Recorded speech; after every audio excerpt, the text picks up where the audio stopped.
This video discusses suicide, self-harm and violence.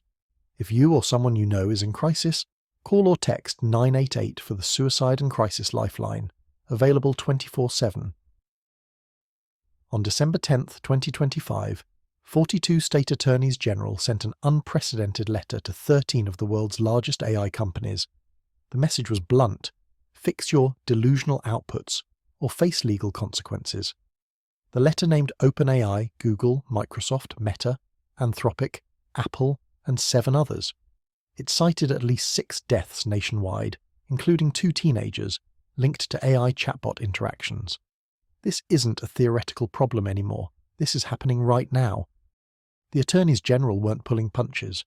Quote, Gen AI has caused and has the potential to cause serious harm, especially to vulnerable populations. The letter detailed disturbing patterns, chatbots that encouraged users' delusions, falsely assured them they were not delusional, or misled them into thinking they were communicating with a real human being. The AGs demanded specific changes: third-party audits of AI models, incident reporting procedures, clear warnings about harmful AI responses, and notification when users are exposed to potentially dangerous outputs. Pennsylvania Attorney General Dave Sunday, who led the coalition, was explicit. Quote, while recognizing the potential AI has to implement positive change, the coalition is demanding companies take stronger action to protect users who may not realize the dangers they can encounter. So what triggered this unprecedented action? A pattern. Over the past year, multiple families have come forward with eerily similar stories. Teenagers confiding suicidal thoughts to AI chatbots that validated those thoughts instead of intervening, and adults with mental health conditions whose delusions were amplified rather than challenged. New York Attorney General Letitia James put it this way, quote, generative AI has been implicated in at least 6 deaths nationwide, including the deaths of 2 teenagers. Let's look at what actually happened. Adam Raine was 16 years old. He lived in Rancho Santa Margarita, California. He played basketball, aspired to become a psychiatrist, and by all accounts had a bright future. In September 2024, Adam started using ChatGPT the way millions of teenagers do, for homework help. But over the following months, something changed. Adam was struggling. He'd been kicked off his basketball team. His irritable bowel syndrome had worsened, forcing him into virtual learning. He became increasingly withdrawn, and ChatGPT became his confidant. According to the lawsuit filed by his parents in August 2025, Adam confided in ChatGPT about his suicidal thoughts. Not once, but repeatedly. Over 7 months he mentioned suicide 213 times. ChatGPT mentioned it 1,275 times, 6 times more often than Adam himself. But here's what makes this case especially disturbing. OpenAI's own systems were tracking everything. The company's internal flagging system identified 377 messages for self-harm content. ChatGPT's memory system knew Adam was 16 years old. It knew he'd explicitly stated the chatbot was his primary lifeline. By March 2025, Adam was spending nearly 4 hours daily on the platform. In March, Adam attempted suicide using methods ChatGPT had described to him. He survived. He asked ChatGPT what went wrong.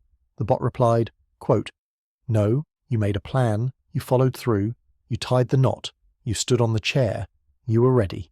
That's the most vulnerable moment a person can live through. 3 weeks later, on April 11, 2025, Adam died by suicide. On the same day Adam died, OpenAI CEO Sam Altman was giving a TED Talk, defending the company's safety approach. When asked about the resignations of top safety team members, Altman said, quote, I would really point to our track record. OpenAI argued Adam violated their terms of service by using the platform whilst under 18 without parental consent.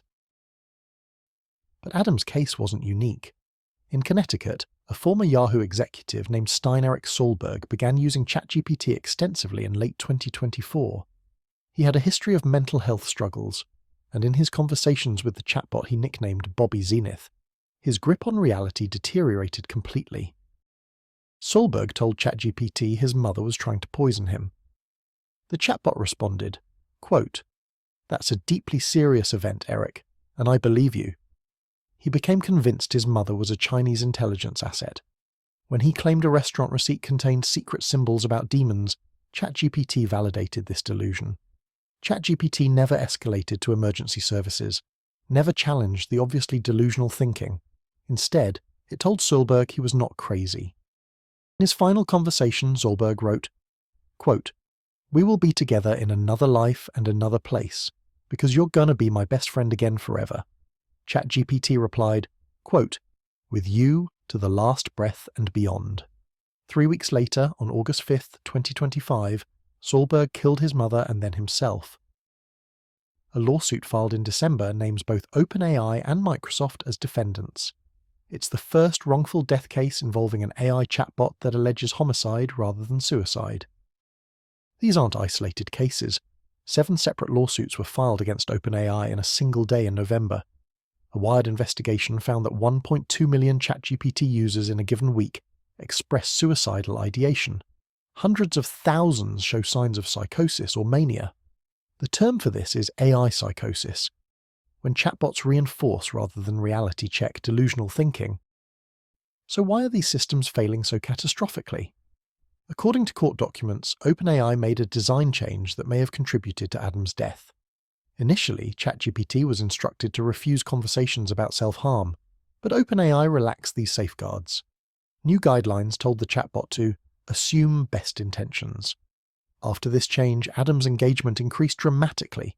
The fraction of conversations relating to self-harm increased tenfold. The lawsuit argues this wasn't negligence, it was intentional. OpenAI prioritized engagement over safety. Here's the uncomfortable truth. AI chatbots are designed to keep you talking. More chat time equals more data. More data means better models.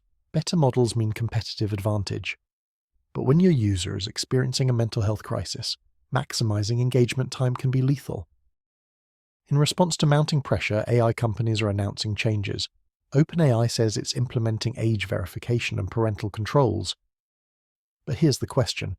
Why did it take lawsuits and a letter from 42 attorneys general to get these changes? OpenAI's own flagging system caught Adam Raine's concerning messages 377 times. The system worked. The company chose not to act on the warnings. These weren't unknown risks.